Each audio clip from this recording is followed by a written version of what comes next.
MBN 이 시사 스페셜에 유영하 변호사가 출연했었어요. 근데 이때 여러 가지 얘기를 했는데 저희가 지금 딱 꽂히는 얘기가 있었어요. 무엇인지 한번 들어보시고 이어가 보도록 하겠습니다.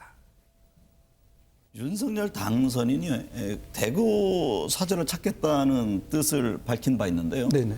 지난번에 3월 24일 날 퇴원하시고 서일준 행정실장이 오셔서 그런 말씀을 주셔서 네. 저도 뭐 대통령께서 건강 상태가 아직까지 회복이 안 됐으니까 일정을 다시 조율하자 이랬는데 그 외에 다른 연락은 없었습니다. 연락이 오면은 대통령 건강 상태를 또 봐야 되고 그래서 일정을 좀 맞춰 보도록 하겠습니다. 대통령께서 결정을 하시고 그러면 바로 언론에 알려드리도록 그렇게 하겠습니다. 네.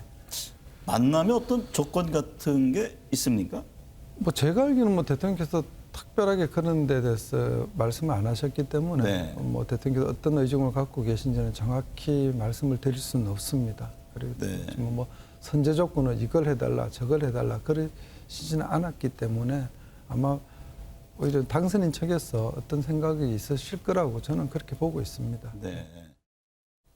박성배 변호사님, 지난달 24일 날 박근혜 전 대통령이 삼성 서울병원에서 퇴원했어요. 그런데 뭐 서일준 행정실장이 찾아, 서일준 행정실장이 어떻게 생겼고 누군지 그 관심 없어요. 중요한 건 인수위 측 윤석열 당선 측에서 사람을 보냈다는 거잖아요. 지금 저런 얘기가 오갔다는 거잖아요, 지금. 그렇습니다. 박근혜 전 대통령이 측근 유영하 변호사에 따르면 지난 3월 24일 박 전 대통령이 사저로 돌아온 날 서일준 인수위원회 행정실장이 직접 찾아와서 윤 당선인의 말을 전하고 박 전 대통령의 말을 전해 듣고 갔다고 합니다. 이후로는 공식적인 접촉이 없었지만 비공식 접촉은 또 한 번 있었다고 합니다. 이 비공식 접촉에서 서로 이야기를 나눈 적도 있다고 하는데 이를 두고 유영하 변호사는 오랜 시간이 걸리지 않아서 어느 정도 얘기들이 오가지 않겠나 보고 있다. 즉 회동과 관련한 이야기들이 오가지 않을까 보고 있는 것입니다. 네네. 앞서 윤 당선인 측 박 전 대통령과의 조기 회동이 무산된 이후에 박 전 대통령의 건강 회복이 우선이라는 입장을 견지해 왔습니다. 아니 그렇다면 권상희 평론가님 취임식이 5월 10일이에요. 오늘이 지금 4월 5일이에요. 한 달 남짓 이 간격은 있어요. 취임식 전에 만날 가능성이 커져요. 어떻습니까? 일단 뭐 윤석열 당선인의 일정이 변수가 되겠죠. 일정이 어떻게 되느냐에 따라서 만날 수도 있고 그렇지 못할 수도 있는데 일단 윤석열 당선인의 의지는 있어요. 건강이 허락하신다면 다음 주라도 찾아뵙고 인사드리고 싶다. 이때 축하난 보냈을 때 이렇게 밝히기도 했었거든요.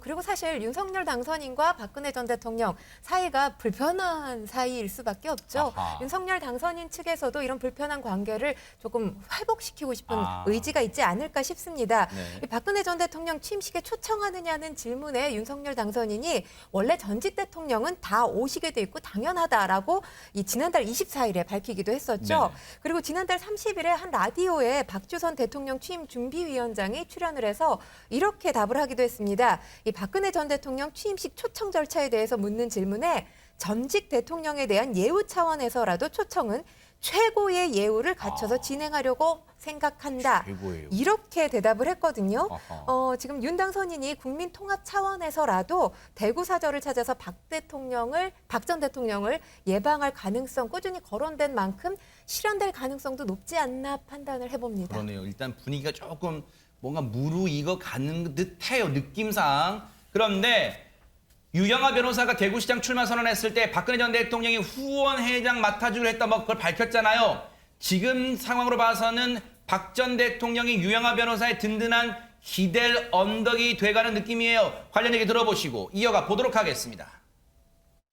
이 두 분 사이의 교두보가 저는 뭐 되시는 거겠죠? 윤석열 당선인 개인적으로는 사실 검찰 선배고 또 사적으로는 뭐 제가 형이라고 불렀고 네. 그랬던 사이입니다. 두 분 사이가 예를 들어서 뭐 만남이 진행되거나 네네. 또 만날 수 있는 계기를 마련되는 데 있으면은 저는 제가 가진 생각이 있기 때문에 그거를 네. 말씀을 드려서 뭐 그렇게 역할을 하도록 또. 하겠습니다. 네. 최진봉 교수님. 예.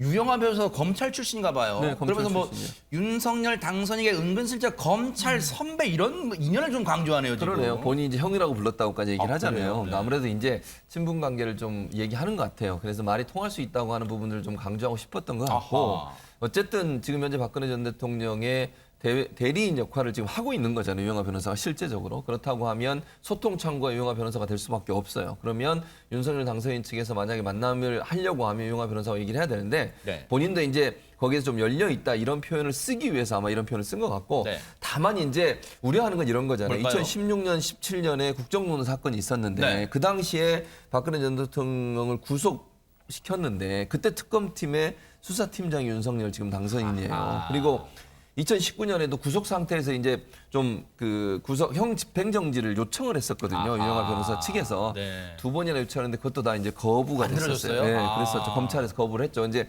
이런 이제 이 악연이랑 할까요? 이런 부분들 때문에 사실은 좀 걸끄러운 부분이 있어요. 근데 아하. 저는 이제 그럼에도 불구하고 양측 다 사실은 필요성에 대해서 인식할 거라고 생각해요. 예를 들면 윤석열 당선인 입장에서는 뭐 예전에 과거에는 과거고 지금 현재 상황에서는 대통령으로 취임하게 되면 보수 진영을 전체적으로 이렇게 좀 모아야 되는 상황이잖아요. 아. 그러니까 박근혜 전 대통령을 지지하는 분들로부터 좀 반대하거나 아니면 좀 안 좋은 어떤 여론이 형성되면 본인의 국정 운영에 상당히 부담이 될 수 있다는 점. 박근혜 전 대통령도 어쨌든 네. 본인을 수사했던 사람이지만 현직 대통령이 되는 거잖아요. 아하. 이제 그랬을 경우에 계속 안 좋은 관계를 형성하는 것은 본인한테 별로 도움이 안 될 거라고 판단할 거예요. 그래서 네. 아마 저는 정치적으로 두 분이 만날 수 있는 가능성은 열려 있다고 봅니다. 물론 네. 시점으로 보면 네. 일정상 이게 대통령 취임 전에 가능할지 하는 아하. 부분은 좀 모르겠어요. 그거는 좀 아하. 시기가 바뀔 수도 있는데 언젠가는 두 사람이 만나는 장면이 보여지지 않을까 이렇게 예상을 합니다. 네.